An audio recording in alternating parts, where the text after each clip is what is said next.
Welcome. I am so excited about today's conversation.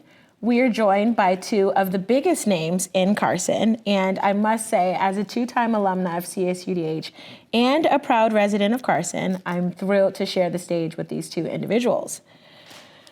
Madam Mayor Lula Davis-Holmes, might I add, the first Black woman to be the mayor of the city of Carson. It is an honor to have you here on campus today. And to one of the smartest people that I know, my boss, the prestigious Dr. Thomas Parham, who serves as the 11th president of California State University, Dominguez Hills. This day, July 28, 2021, will be remembered in history for the momentous occasion we all participated in earlier today, the signing of the Promise Agreement. This agreement solidifies the partnership and working relationship between the city of Carson and the university. So with that, we are so excited to host this conversation today with all of you. Let us begin, President Parham, by talking about what most excites you about this new season. Wow, well, thank you, first of all, for hosting the conversation, Dr. Bradshaw, and I'm delighted to join with my colleague, the Honorable Lula Davis-Holmes, from the city of Carson, in this collaboration. What excites me about this season? In some respects, the relationship between the city and the campus has been more transactional and functionally adaptive, but not necessarily proactive, growing, illuminating, not necessarily moving forward as both the city and the campus try to grow. So as you think about coming out of a cold winter and into a spring season where things are just blooming, for me, what this season represents is analogous to what happens in springtime, where you are getting the bloom of possibility of a spring. You're getting the gentle climates that frame the relationships we have with our city counterparts on the campus, but you're also getting kind of the warmth of, moving into summer, where everything we touch is just coming up roses, the skies are bright, the high pressure weather systems are out there, and everything we look at is just moving on. So that's what it means to me. I love that, and it's so visual, so I appreciate that. Madam Mayor, the same question to you. What excites you the most about this new season? Well, it highlights what we always say the city of Carson is, a city with a future unlimited. And if that is our motto, we need to practice what we preach. And I think today represents what that means to me as the mayor of the city of Carson. We are a city on the cusp of breaking out. And in order to break out, you have to include everyone. And with us including on a social or personal basis, this university, it sends a message to our residents that we have a jewel here in the city of Carson that we have not tapped into for over 60 years, and now is the time, and I'm just blessed and fortunate to be the mayor of the city of Carson at this time, because for 61 years, the university was here in our community, but it was not really a part of our community. And so what this means to me is that we're putting this family together. We are a family. I love that. No doubt these are exciting times. So Mayor, you talked a little bit about your term and what this means in terms of having the university be more a part of the city. What does that look like in a tangible way as far as a successful relationship with the university? Well, it means that we're going to let everyone know that this university is in the city of Carson. If you travel through the city of Carson and you don't know that the university is here, there is no branding. There's nothing to say, hey, this is a city with a university in it. How many cities can say that? And we want to partner with them to make sure that our kids are trained. You have so many opportunities that my residents don't know anything about. All the programs and activities, the fine arts classes that we're partnering with the university on, making sure that our residents are exposed to the arts, all the different schools that you have, Dr. Parham has brought on campus since his administration has been here. And I think it's time for us to partner and have internships. And then we also hire these students into our programs and our activities, because since I've been in the city, the only thing that the city touted was its Parks and Recreation program, which I worked in Parks and Recreation for 27 years. And so I think it's time for us to spread our wings and embrace all these opportunities that we have just closed our eyes to in the past, and say, hey, the teachers and the faculties and the students, they're here, and we're going to be one. That was the one thing that I said when I became mayor. We're one city and one community. I love that. I love that. President Parham, same question for you. What does a successful relationship with the city look like in a tangible way? So to me, success is defined by several variables. First is I'm fond of telling our team, as you know, that we want to be not simply in the community, but of the community. So if we can look at interactions and engagements where we are of and connected to things that happen in the community, then I think we're looking good. Not just we're located here, but nobody interacts and engages functionally with us. I think also, as the mayor has pointed out, there have been relationships between the city and the campus that have existed for a long time, but they have been siloed. They have been in particular corners of, with an academic department, for example, and working with stroke victims and other places, or, sharing arts community with something else. But they're more transactional relationships, and they're more siloed in that, the left hand of the university doesn't know what the right hand's doing. It happens more independently. What we are doing, the mayor and I, is trying to think about bringing it together so that there is a more holistic integration of what we are doing. There's more intentionality to the efforts that we put together. And I think there are more deliberate outcomes that we can take to scale. So what does it mean? There are very few cities in America that are blessed with an academic institution in their midst. So part of what we'll know is successful is we want the community to engage us. The mayor highlighted we have academic programs. We have 6 colleges here, 6. So we start with Arts and Humanities, the College of Business Administration and Public Policy, that also has Criminal Justice and Public Administration. We have College of Education, where not only undergraduates, but we train probably the 3rd most teachers who teach in the Los Angeles Unified School District right here. And we have grants to be able to train STEM teachers to teach STEM, right? And we are one of the best at doing that. We have a College of Natural and Behavioral Sciences with the natural sciences in biology, chemistry, physics, but we've also have the social sciences with psychology, sociology, anthropology, et cetera. We have health, human services, and nursing. So we've got everything from clinical lab science to occupational therapy to orthotics and prosthetics to kinesiology to occupational therapy. We also have a College of Extended and International Education, CEIE.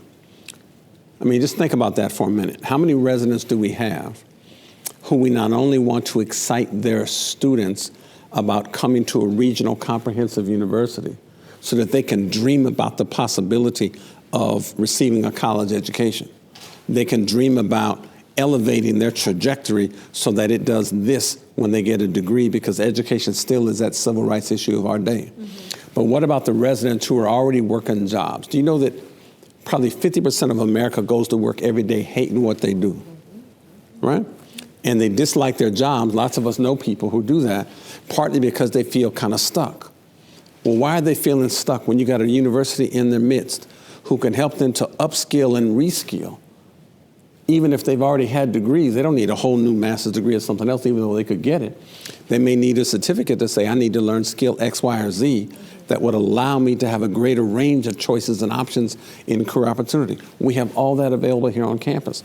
So I judge that success and what does that look like, not simply by the one-off transactional relationships, but by a full engagement in what we do. Think about athletics. Why don't we have the city of Carson coming out to adopt this as their team so that everything we play, from soccer, from volleyball to basketball, men's and women's, to softball for the ladies, and baseball for the men, and track and field, golf, whatever they play, that we ought to have a community coming out to cheer on, right, our team, because this is their home team and they support it. Imagine what that does for the ambiance of what we do. There's nothing that we do here on campus. And we ought to, if we're good at what we do, be able to dream about what's possible, because there's something that's happening in the workforce or something that's happening in the community that we don't do yet. So we've got to be nimble enough to be able to innovate and create new opportunities for us to engage new academic programs, new foci in the curriculum, and new ways in which we can train our folk, because it meets a workforce need later on that makes them more functional and employable in the workplace of tomorrow. That's what engagement looks like to me, and that's what the mayor and I have promised to do and work on together. That's good. That's really good. That's very exciting. President Parham, CSUDH has recently entered into an MOU with the phenomenal artist Tony Scott, with arts being a vital component to future partnerships that we can have with the city. Talk about some ways, including the arts, where the university can explore those opportunities with the city. So I'm fond of telling the community that almost everything we touch is now coming up gold. And so Tony Scott is the latest artist to kind of connect with us. I want to hold that for a minute, because that's a great question. But even before Tony Scott came along, a high school friend who I went to Daniel Murphy High School years ago had a father who collected a huge jazz collection, Tommy Irvine, was looking for a way in which we could, archive that, explore some opportunities, whether to do the public library, whether just to keep it in the garage, something else. We've now been loaned that Tommy Irvine collection that will enhance our ability to provide music education as people look at that genre from way back into historical archives of music in this region that his father had, from memorabilia to albums. There must be 900 pieces of work that we've been able to get. So we thank the family of both Kyle Irvine and his mom for being able to gift that to the campus and loan that to us to be able to use. Following that is when we engaged with the artist Tony Scott. And I really have both my daughter Kenya Parham to thank for that, as well as others, and Anna Fusan from Red Sea Entertainment. But these are the folk that we're attracting. So when we met Tony Scott and invited him to come meet with me, this was an artist, as you know, whose work is just phenomenal. And lots of people are familiar with some of her work, her Bloodlines collection, other stuff, but this is an artist who is a multi-medium artist, number one. Right. So she does painting, she does ironwork and sculpture, does plaster sculpture, woodwork. I mean, there's nothing she doesn't do, but she does it with a multicultural lens, so that when you think about what makes her cultural, it isn't just the skin color, it's the consciousness. Wow. Let me say that again. It's not the skin color, but the consciousness that is there. And so culture in that regard of the Tony Scott is not just the demographics, it is a complex constellation of her mores and values and customs and traditions that provide that general design for living and pattern for interpreting reality that shows up in her artwork. And so we've now signed a 3-year relationship with the artist Tony Scott to be able to profile her work. And so we've already had a distinguished lecture. Right. We'll have opportunities to do some programming with students to expose them. We'll, in fact, get busloads of students from Carson and neighboring cities, all the way from South Central LA to Compton to San Pedro to Palos Verdes and Rolling Hills to the South Bay, all coming to Carson to be able to sit at the feet of this phenomenal artist and be able to say, wow, what can we learn from you and how can we be inspired by your vision of art? So we'll have her doing, maybe even as we work with our faculty, some guest lectures, faculty in residence, artists in residence, those things. The range is endless. And we have selected pieces that we've already gone to work out with her that we'll now curate and exhibit in our own library and archives that'll be on display. So people will be coming to the city of Carson to be able to look at this phenomenal artist, Tony Scott. That's what we're doing. But those are the kind of relationships that we are trying to cultivate, right, in the midst of this agreement. Yeah. That's great. Madam Mayor, the same question to you. Not only just using the arts as an example, but other ways and other opportunities that we can explore with the university and the city. Well, as we discussed earlier, you know, the students that are here on campus are coming to our parks and teaching our young people the art classes. We have senior citizen classes that we want to expose not only the youth, but also our seniors and our preschoolers to the various arts. Art has been taken out of the schools. And I think this is just an awesome opportunity to reintroduce our residents here in the city of Carson and to take advantage of everything Dr. Parham has said. You know, our long-term vision, Dr. Parham and I, is to bring a performing arts center here to the city of Carson. We've said it so many times, why do I need to travel to Cerritos or Manhattan Beach, all these other places, when we are the jewel of the South Bay? And so we need to seize every opportunity to expose our residents to the arts, and what better way than to let them know that it's here in the city of Carson. The city of Carson also showcases various artists throughout the year and at our community center. And I'm sure we can tap into Dr. Parham now that we have this art exhibit here at the university to come out. And we will be bringing the kids over to see this, because kids need to know that right here in your neighborhood, in your backyard, all these activities are going on. And if you're interested in the arts, you don't need to travel far. You go to Cal State University, Dominguez Hills, to whet your appetite, to be exposed to what there is in the city. And I'm sure all of our principals, we have 13 elementary schools, 3 middle schools, and 2 high schools. They're hungry for these type of programs. They just don't know where to go and get them, because when the schools took arts out and said it was non-essential, that deprived some people, some of our kids who are artists, the opportunity to have an art program in the city. So we're looking at those programs, and we're excited to hear what's going on at the university. And with this partnership, we're going to make it happen, because if other communities can have art in their community, why not Carson? Carson is the jewel of the South Bay, and we want to make sure that that name is represented in all aspects. That's right. That's right. This next question is for the both of you. What does it mean to you when you hear CSUDH is the university of the city? Talk about what that physically looks like, and how can you ensure that the community embraces the university? How can you ensure? I didn't hit the last part. Yes, how can you ensure the community embraces the university? Well, for me, the community needs to know that this is their community. They need to feel that it is their community. And I can, even though I'm a product of Cal State University, Dominguez here, when I graduated as an undergraduate, I came through this campus, I had one thing in mind: to get my undergraduate degree. I didn't get involved in anything else was on campus. This university is transitioning from an adult campus and to an all-inclusive campus. And so, therefore, we want to let our residents know that this is your university. It's in your town, it's your city, and to take advantage of all the opportunities that are here for it. And we do that by promoting, by branding, by letting them be a part of this campus. Don't be afraid to walk on this campus. Talk to the staff. You don't need to go to Cal State Long Beach. My education came from this university and was so important to me because I got that one-on-one instruction that I needed to help me to move to the next level. So, Cal State University Dominguez Hills does not have a football team, but there's more to life than football.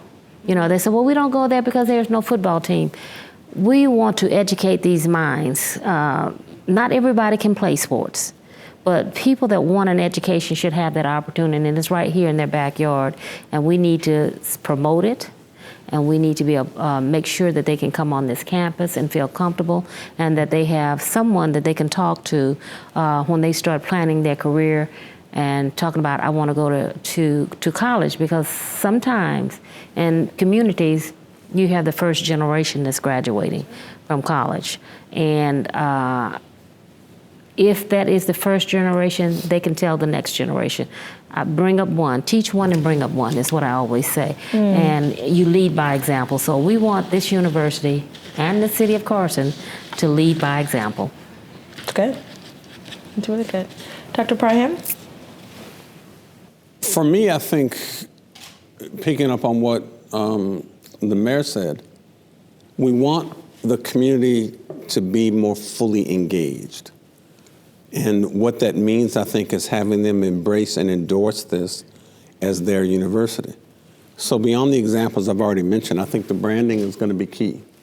So that even as we think about putting signage in the city, we are a campus that I'm determined to make the model urban university in this nation. In order to do that, we've got to engage in strategic partnerships that we have. So embracing the city and the city embracing us is part of that. We should not go anywhere in this city. When you enter the city from Del Amo on either side, when you enter from Victoria, come on either side, or when you come in through Central, when you come on Avalon, whatever direction you come in, there should be a welcome to the city of Irvine, or I'm sorry, the city of Carson, home to, right, California State University, Dominguez Hills. So that every sign that we have is branded both with the university and the city. That's engagement. We need to make sure we publicize everything that is going on this campus and in the city, so that both our community takes advantage of what we have on campus, but that our campus takes advantage of what we have going on in the city. And that's a piece. So there's the notion of reciprocal exchange. This is not a one-way agreement that we are there. Our students, for example, I think the mayor kindly mentioned that my goal is to transition us into less of a commuter campus and less of just an adult campus, where we've had a high number of transfer students, into one that is more balanced. So where we're setting records now in enrollment is in our freshman cohort. So now there are probably a good 2,700, 2,600 students who are in our freshman class this year, and that's growing every year, even as we're still taking transfers. We're a campus now that is 17,700 plus students on the campus.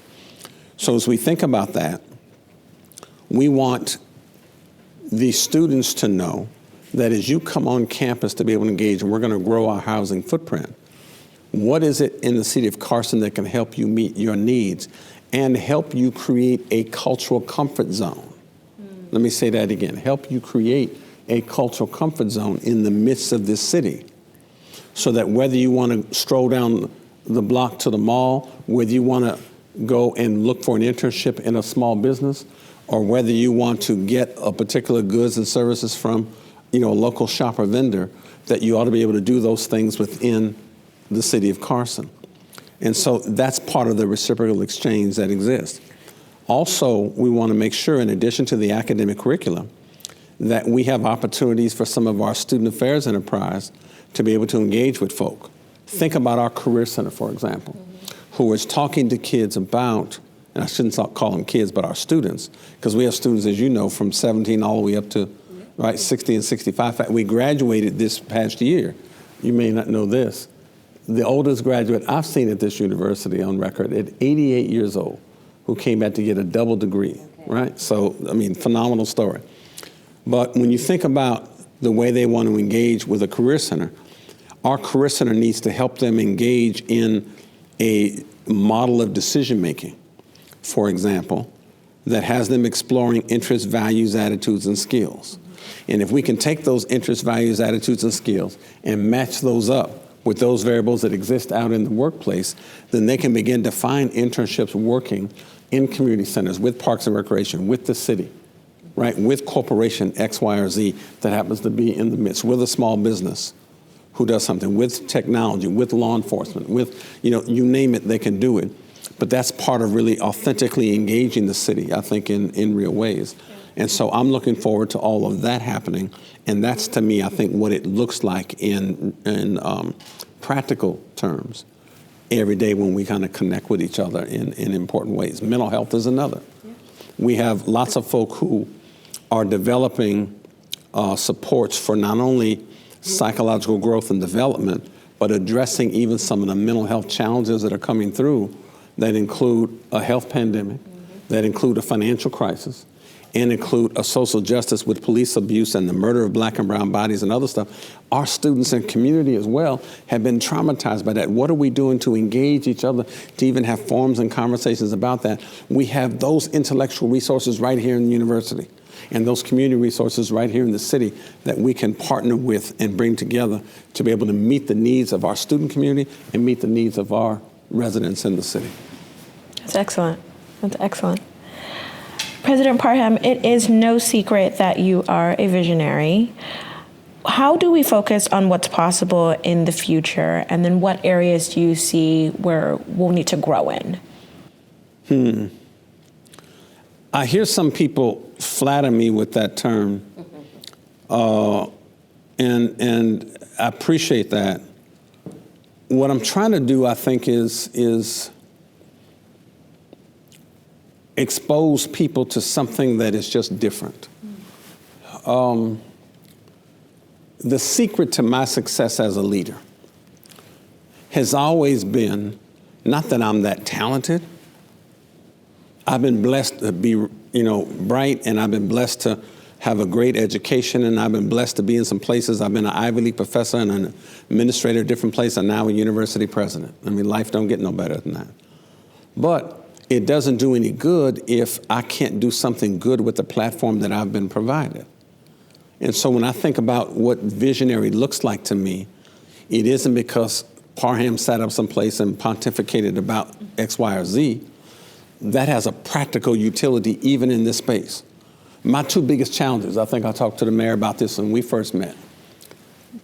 When I arrived on campus 3 years ago, it's hard to believe it's been 3 years already, right?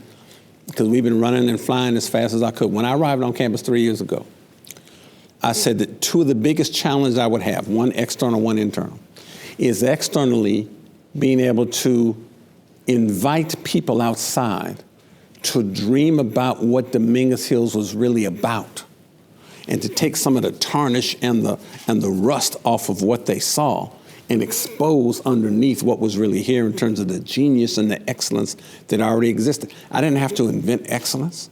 I simply had to expose it to the community outside, to the business and corporate community, to the philanthropic community, to other folks to say, look, Dominguez Hills got it going on, and once you expose it to students, now we got record numbers of coming with enrollment. Once you expose it to businesses, now we got folks saying, look, how do we strategically partner with you? That's part of it. So half of the challenge was to create a different image of Dominguez Hills to the outside community. But the other half of the challenge was more internal.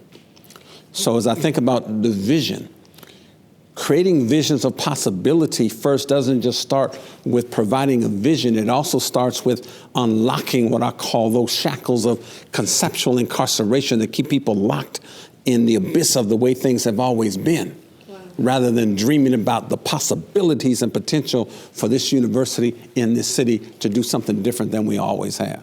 And so part of what we've been doing is getting the keys to systematically unlock those shackles.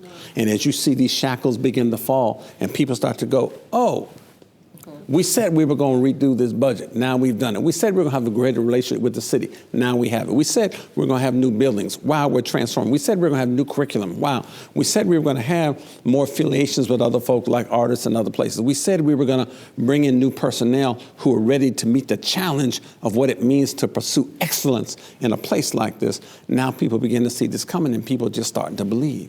And so the goal of leadership is not simply to create vision that everybody has to follow. It's to inspire the leadership principle in other people, both in the city as well as on the campus, so that people begin to then get their own permission slips they really don't need to exercise the talent and potential that they've been blessed with to be able to allow us to grow. So the synergy that we create is like 1 and 1 and 1 equals 15, because everybody's now working to try to thrive as long as everybody really shares a common vision about where we're going. Common vision is the key. I like that. Madam Mayor, what are your thoughts on the future and areas that we can grow in? Well, for years, for me, for years, the city of Carson has been seen as a bedroom community. Yeah. And my vision is to change that. And the team's vision is to change that.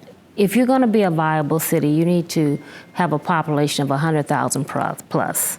We've been teetering around 96,000. So how do we change it? We came up with a plan of action to address the number of homes that we have here in the city of Carson. Just recently, we signed a JPA with 2 of partners to change the Renaissance Hotel and the Gateway into the middle income. Because as I look back and I met with the management team, I said, you know, we have done everything, well, not everything, we've done a lot for low income, but what about that missing middle? What about the teachers and the firemen and the people that just cannot afford to buy a home because they can't come up with a down payment, that want to stay here in the city of Carson? That's rooftops. That's more bodies here. So we have 2 developments that's underway. We're looking at single-family homes in across the street from, right across from Don Cott. But we want to bring more families here. And we're going to change bring in more of that disposable income and people that are interested in going to college. And then you educate the young people that want to stay here, raise their families here. They can go to attend Cal State University, Dominguez Hills. So as the city grows in its population, that will help the campus grow in its students. And so those are the kind of things we're looking at. We're looking at ways that we can bring in the economic development. Our economic development, we need an engine in place to say, hey, why not Carson? So we're engaging our Economic Development Commission, our Chamber of Commerce, and I've established an Economic Development Task Force to go after those companies. But we have to have the residents here. We have to increase our population and have all the infrastructure in place for them to want to come to Carson.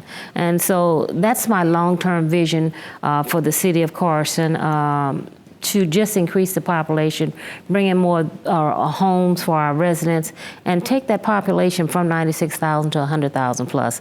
And that is doable. And also, at the same time, address the needs of our residents. There's been so much conversation about the mobile home parks, and we're closing several mobile home parks. We're not closing any state law mandates. We have to follow those guidelines. But while we're following those guidelines, we put together a package that says none of our mobile home park residents will be homeless. The developers have come up with a plan of action, and the plan that they presented is the best that I've ever seen, that anyone has ever seen. So even though they may be leaving the mobile home parks, and they say they're 96 years old and they can't afford this, when you are given a plan that says, okay, you have first choice in coming back into the site and live the rest of your life, 20 years, 10 years, at the rate you're paying today. So if we build a new development, those residents that leave temporarily, if they want to come back, they can come back, live in a brand new development. It won't be a mobile home park, but it'll be a brand new development they can pick to for $500 or whatever they're paying right now for the rest of their life. Yeah. That is taking care of our residents and also changing our city the way we're seen as just a bedroom community. We're no longer a bedroom community, and if we're going to be a viable city, our population has increased from 96,000 to 100,000 plus, and at the same time, when those residents are coming into the city, their students will be attending Cal State University, Dominguez Hills. I love to hear that. Love to hear that. And you're doing a great job taking care of the residents. It's a wonderful program. As we wrap up today's conversation, I want to give you both an opportunity to leave some final thoughts with the campus community and to the residents of Carson and abroad, everyone who's going to be watching. Let me give a challenge out to all the Carson residents, all the young people. You need not look any further. We have a university right in our city, and I encourage you to come and visit the campus and talk to all the counselors and lay out a plan of action that will take you to the next level. We are the jewel of the South Bay, and we have a jewel right here in our city. So I encourage you to come and talk to Dr. Parham, his staff, and let's make this university our university. It's called Cal State University, located in the great city of Carson. And I want to thank you for hosting this forum, but that's what I'd like to end by saying. This is our jewel, and we are the jewel of the South Bay. Wonderful. Dr. Parham? I would simply close again by thanking my colleague, Mayor Lula Davis-Holmes, who I'm just inspired by her leadership and her vision. We share a common value that talks about we are less interested in the 8 out of 10 reasons why something can't be done, and more interested in the 2 out of 10 reasons why we can do this. So we spent a lifetime, 61 years, creating excuses and rationales for why something couldn't be done, and now we're focused on what we can do. We've got personnel in place, we've got teams in place, we've got leaders with a vision of possibility in place that I think is going to be good. What we want for the campus community is to think about what does a model urban university look like? But we can't be that as a Dominguez Hills campus in isolation of this city of Carson. This is our home. And we aren't just a state footprint in the middle of a city. We want to be of the community, not just in the community. And so we want all the residents to think about engaging us. One of my most flattering opportunities was to go out and talk about the university to some of the residents, right, in the different communities that surround the campus. And when I was in the middle of trying to get our master plan approved with the trustees, I went out and talked to the residents who had never seen the university president before. And I asked them, when was the last time you seen the university president? Never. Or 10 years ago when they wanted something. Well, the time to talk about what it is you want and how you want to engage the university is now, when we are simply dreaming about what's possible. So we want you as residents to talk about what do you want and expect out of your university? What do you want and expect out of this president? What do you want and expect out of members of my team in your city, so that we can come together to be able to fulfill that as well? And as I said today on the platform and talking with my colleague, I come out of the school where Marcus Garvey, the Honorable Marcus Garvey, reminds us that chance never satisfies the hope of suffering people. It's only through hard work, persistence, and self-reliance by which the oppressed ever realize the light of their own freedom. It is time for us at this university and this city to stop looking to other people to do for us what we can do for ourselves.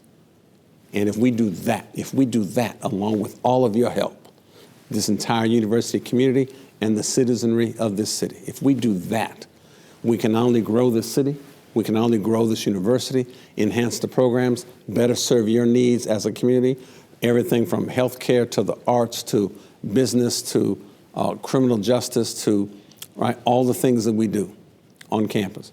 But we can also help, as Frantz Fanon reminded us, that each generation out of relative obscurity must reach out and seek to fulfill its legacy or betray it. The mayor and I are reaching out to you. And we want you, each of you, to think about helping us to fulfill rather than betray that legacy. It's your opportunity to come engage with us. Come on, get on board with what's happening in the city of Carson and what's happening on your campus of the California State University, Dominguez Hills. with that, Dr. Bradshaw, I appreciate you having us. Thank you both. You all have wrapped this up perfectly. I think it's an amazing example of why conversations like this are so important. I appreciate your transparency and your honesty in this conversation, but most importantly, and selfishly as a resident of Carson, your vision, both of you. It was an honor to share the stage with you, and I think that this will be really beneficial to everyone who gets an opportunity to watch it. So thank you both. We appreciate it. Thank you.